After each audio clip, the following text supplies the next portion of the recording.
السلام علیکم، میں ہوں آپ کا ہوسٹ سید محمد عمر شاہ۔ ناظرین، آج میں جس موضوع کے متعلق یہاں پر گفتگو کرنے لگا ہوں، کچھ بات کرنے لگا ہوں، وہ بڑا حساس معاملہ ہے۔ ناظرین، آپ نے آج کل یہ بحث سنی ہوگی سہیل احمد کی۔ سہیل احمد جو مزاحیہ اور مزاحیہ ایکٹر ہے، وہ اس کو آج کل سمجھ نہیں آتی دانشور ہونے کا، صحافی ہونے کا یا تذکرہ نگار ہونے کا۔ اس کو جنون چڑھ گیا ہے۔ آدمی کو وہی کام کرنا چاہیے جس کا وہ ماہر ہو۔ اب ایسے نہیں ہے کہ اس کو لوگوں کو ہنسانے کا یا بھنڈ پڑا کرنے کا شوق ہے تو اب وہ سنجیدہ گفتگو لوگوں کو سمجھانا شروع کر دے۔ یہ بالکل ویسا ہی ہے جس طرح چاہت فتح علی خان گلوکار بن گئے اور استاد بن گئے اور اپنے آپ کو استاد سمجھتا ہے، اسی طرح یہ سہیل احمد اپنے آپ کو دانشور اور پتہ نہیں کیا اپنے آپ کو سمجھتا ہے۔ اس کو سمجھ نہیں آتی کہ وہ کیا بول رہا ہے۔ میرا موضوع سیاست پہ نہیں ہے، میں ہسٹری اور علمی باتیں کرتا ہوں، اور زیادہ تر میرا یہ پنجاب کی، لاہور کی ثقافت، آثار قدیمہ کے اوپر اس کو ریسرچ کرنے کا میرا شوق ہے۔ لیکن بات اس نے ایسی کی ہے جس کو میں چپ نہیں رہ جاتا، اور علمی گفتگو ہوئی ہے تو میرا فرض بنتا ہے تو علمی باتوں، کتابوں کے ریفرنس سے بات ثابت کی جائے۔ اور دوسرا، اہل بیت کا خادم، غلام ہونے اور سید ہونے کی وجہ سے میرا فرض بنتا ہے اس موضوع پر بات کی جائے۔ اور سہیل احمد ہو یا کوئی بھی ہو، ہمیں دیکھنا چاہیے کہ ہم بات کیا کر رہے ہیں۔ نبی اکرم صلی اللہ علیہ وآلہ وسلم، ان کی آل کے اوپر ہماری آل اولاد، ہمارے ماں باپ قربان۔ سہیل احمد کیا چیز ہے؟ کوئی بھی ہوتا، نواز شریف کیا ہے، عمران خان کیا ہے، یہاں تک کہ میرا باپ بھی کیوں نہ ہوتا تو کوئی معافی نہیں، کوئی لحاظ نہیں۔ جناب سہیل احمد صاحب کی گفتگو آپ نے سنی ہوگی۔ وہ کہتے ہیں کہ مقبولیت کوئی چیز نہیں، مقبولیت ہونا کوئی بڑی بات نہیں۔ نعوذ باللہ، حسین بھی ہی اتنے ہی مقبول تھے اور یزید بھی۔ پہلے ہم بات کرتے ہیں کہ اگر سہیل احمد صاحب آپ میں انسانیت ہوتی، انسان سے غلطی ہو جاتی ہے، آپ مان لیتے، آپ کہہ دیتے میں قوم سے معافی مانگتا ہوں، مجھے اس بات کی سمجھ نہیں آئی، میں اس پر معافی مانگتا ہوں، تو بات ختم ہو جاتی۔ لیکن آپ اپنی غلطی ماننا نہیں چاہتے، اور اپنے آپ پتہ نہیں اپنی بات کو صحیح ثابت کرنے کے اندر آپ کو سمجھ نہیں آ رہی آپ بات کیا کر رہے ہیں، اور ساتھ آپ کہہ رہے ہیں یزید کے ساتھ بھی آپ، حسین بھی اتنے اور یزید بھی اتنے، اور آپ دونوں کو ہی اندر احترام کا درجہ دے رہے ہیں۔ اب سہیل احمد صاحب، آپ کو کہا جائے یا کوئی ایسا کہے کہ چاہت فتح علی خان بھی اتنا مقبول تھا، یا چاہت فتح علی خان بھی اتنا ہی ایکٹر ہے؟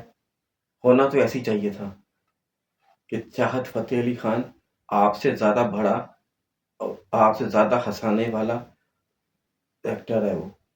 ناظرین، اب کئی لوگ کہتے ہیں کہ وہ سمجھانے کے لیے کہہ رہے تھے کہ مشہوریت ہونے کے لیے، تو سہیل صاحب آپ کو یہ کہنا چاہیے تھا کہ مشہور ہونا کوئی بڑی بات نہیں، مشہور ہونا کوئی بڑی بات نہیں۔ مشہور تو نصرت فتح علی خان بھی اتنا مشہور ہے اور چاہت فتح علی خان بھی، لیکن چاہت فتح علی خان کو لوگ پسند نہیں کرتے گلوکاری کے لیے۔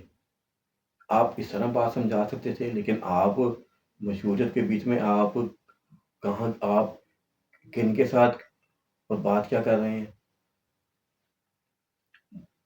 اگر آپ کے ساتھ کہا جائے کہ آپ بڑے فنکار ہیں یا چاہت فتح علی خان، یا ایسی بات کی جائے کہ چاہت فتح علی خان بھی اتنا مقبول ہے اور آپ بھی اتنے، تو آپ کو برا نہیں لگے گا؟ اسی طرح اگر کسی سنگر سے کہا جائے کہ راحت فتح علی خان بھی اتنا مشہور ہے اور یہ چاہت فتح علی خان بھی، تو بات بنتی ہے کوئی؟ ان کو برا کتنا لگے گا، اور جن لوگوں کو اہل بیت سے محبت ہے ان لوگوں کو کتنا بری لگی ہوگی بات، یہ کتنا تکلیف ہوئی ہوگی آپ کی اس بات سے۔ اور کئی لوگ کہتے ہیں کہ یہ مقبولیت کا لفظ جو ہے نا اس کا مطلب شہرت ہے، تو اس بات کو بھی کہتے ہیں، لیکن آپ کو اگر آپ شہرت سمجھانے کے لیے تھی تو آپ کو مثال دوسری دینی چاہیے تھی، آپ کو یہاں تک پہنچنا نہیں چاہیے تھا۔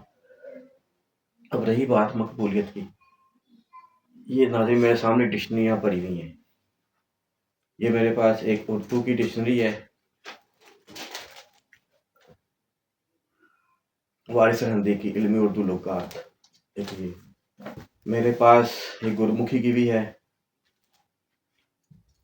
نیشنل پنجابی کوش، اور یہ میرے پاس ہندی کے بھی ہے۔ اب اردو میں مقبولیت اور ہندی میں کہا جاتا ہے لوک پریہ، اور گرمکھی میں کہا جاتا ہے مقبولیت کو پرسدھ۔ اب ہمیں دیکھنا ہے کہ زبانی تو کئی لوگ کہہ دیتے ہیں، اب بات وہی ہے جو سامنے کی جائے اور ریفرنس کے ساتھ کی جائے۔ مقبولیت کو اردو میں پسندیدہ، قبول کیا گیا، مانا گیا، برگزیدہ، پیارا، محبوب۔ اب یہ دیکھا ناظرین کتنا خوبصورتی سے بتایا کہ مقبولیت کا مطلب کیا کیا ہے۔ مشہور ہونے کا اس میں ذکر نہیں ہے، مقبولیت کہتے ہی اس کو ہی ہیں جو لوگوں میں پیارا ہو، جسے لوگ پیار کرتے ہوں، جسے محبت کرتے ہوں، اس کو مانا گیا ہو، نامی بندہ، نام والا، بدنام آدمی نہیں ہوتا۔ اور اس کے اندر جو ہے، اس کا مطلب ہے گرمکھی کے اندر، گرمکھی میں پرسدھ، پرسدھ کے اندر آتا ہے نامی بندہ، نام والا، پسند کیا گیا۔ اور یہ لوک پریہ، ہندی میں لوک پریہ بولتے ہیں، لوک پریہ سے صاف پتہ لگتا ہے لوگوں میں پیارا بندہ۔ یہ ڈکشنری میں بتانے کا مقصد یہی تھا کہ یہ مقبولیت اور اس کی بحث چھیڑ دی گئی، اور کیوں چھیڑ دی گئی کہ لوگوں کو مقبولیت سے ہی نفرت ہو جائے، لوگ مقبولیت کو سمجھنا شروع ہو جائیں، کچھ اور سمجھنا شروع ہو جائیں، یہ بحث اس وجہ سے چھیڑی گئی ہے۔ اب میرا فرض بنتا تھا، میں نے آپ کے سامنے ناظرین ڈکشنریوں سے بتایا کہ مقبولیت کا مطلب کیا ہے، تو اور مشہوریت اور اگر مشہور بھی کیا جائے، مشہور بھی کیا جائے تو یزید اتنا مشہور نہیں ہے، یزید جیسا لعنتی شخص اتنا مشہور نہیں ہے جتنے کہ مولا حسین علیہ السلام ہے۔ حضرت حسین علیہ السلام کو دنیا کا غیر مسلم بھی جانتے ہیں، غیر مسلم کا بچہ بچہ بھی جانتا ہے حضرت حسین کون ہے۔ اور یزید کو بارے میں نہیں جانتے ہوں گے، ضروری نہیں ہے کہ اب ایک صاحب کے میں نے بیان سنا، وہ کہتے تھے کہ حسین بھی حسین اور یزید دونوں ساتھ ساتھ مشہور ہیں، ان کے نام کے ساتھ ہی آتے ہیں۔ اور نہیں بھائی، بہت سارے لوگ حضرت حسین کو تو جانتے ہوں گے لیکن یزید کو نہیں جانتے ہوں گے۔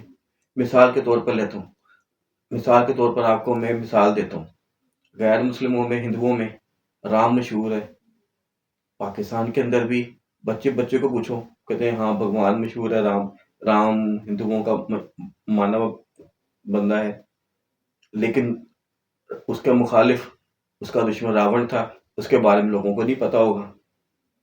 جس طرح کرشن کے بارے میں سب کو پتا ہے، یہاں پر بھی بچے بچے کو پتا ہوگا کہ ایک بندہ تھا، لیکن اس کا دشمن تھا کنس، اس کے بارے میں نہیں پتا ہوگا۔ جس طرح ہنومان کے بارے میں پتا ہے سب کو، ہر بندے کو پتا ہے، لیکن اس کا دشمن جو بالی تھا اس کے بارے میں کسی کو نہیں پتا۔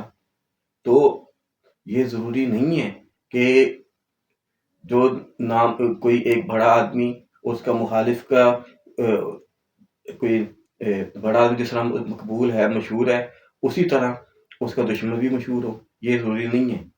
یزید ان کے ساتھ مشہور بھی اتنا نہیں ہے، یہ سوچنے کی بات ہے۔ اور آپ لوگوں کو سوچنا چاہیے جو صحافی اور کچھ سہیل احمد کو بچانے کے لیے یا کچھ ایسی باتیں کر رہے ہیں، ان کو چاہیے شرم کرے کہ اپنا دیکھے، آپ اپنا انجام کو سوچیں کہ وہ کیا بات کہہ رہے ہیں۔ ان کو چاہیے کہ سہیل احمد سے چاہیے کہ وہ قوم سے معافی مانگے اور بات یہاں تک ختم ہو جائے، لیکن آپ لوگ اس کی جو کی گئی جو بات ہے اس کو آپ صحیح ثابت کرنے پر تل گئے ہیں۔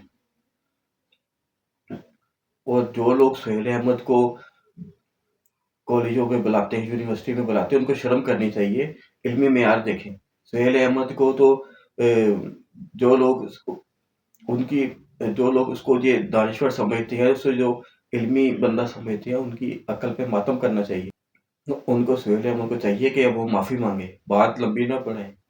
اور یہ جو بحثیں انہوں نے شروع کی ہے حضرت حسین علیہ السلام اور یزید کے بارے میں، کہ یہ مقبولے کے بارے میں، اور کچھ لوگوں نے بحث اب اور شروع کر دی ہے کہ جو یزید کے ماننے والے ہیں، جو یزیدی لوگ ہیں، انہوں نے اپنی علیحدہ بحث شروع کر دی ہے۔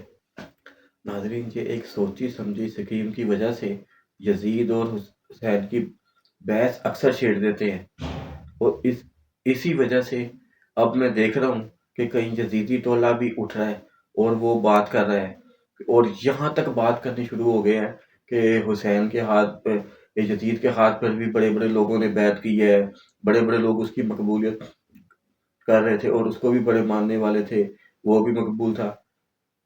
یہ اس طرح کی بحثیں ہمارے عقیدے، ہماری عقیدت کے ساتھ، ہمارے ایمان کے ساتھ کھلواڑ کیا جا رہا ہے۔ میں آپ سب سے اس ویڈیو کے ذریعے بات کرنا چاہتا ہوں کہ خدایا اس طرح کی بحثیں نہ چھیڑیں، اور جو کرتا ہے اس کو منع کرے، اس کو روکے، اور سہیل احمد کو کہنا چاہیے بھائی اپنے آپ کو اپنی غلطی مان لے، اور اپنے آپ کو زیادہ نہ اس بحث میں الجھائے، بات ختم کرے کہ مجھ سے غلطی ہو سکتی ہے، یا مجھ سے سمجھنے میں غلطی ہوئی ہے، میں اپنے الفاظ واپس لیتا ہوں۔